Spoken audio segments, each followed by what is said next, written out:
Hi, I'm Tony with ApplianceVideo.com.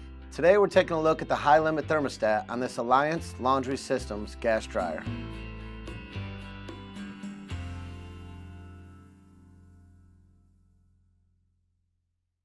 Stop. Before beginning any repair, remember to disconnect the power from the appliance. It is also recommended to test the outlet for proper voltage. Remember to also turn off the gas. Common issues with the high limit thermostat failing will be not heating or sometimes no start. Now, click on the link below to view this repair video.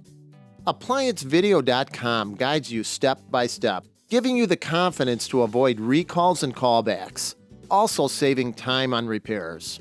Whether you're up against an uncommon repair or the latest appliance on the market, our videos have been created with you in mind.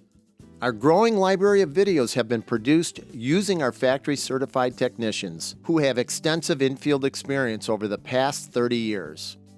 ApplianceVideo.com provides high-quality repair videos that anyone can follow, regardless of their skill level. We are here to help.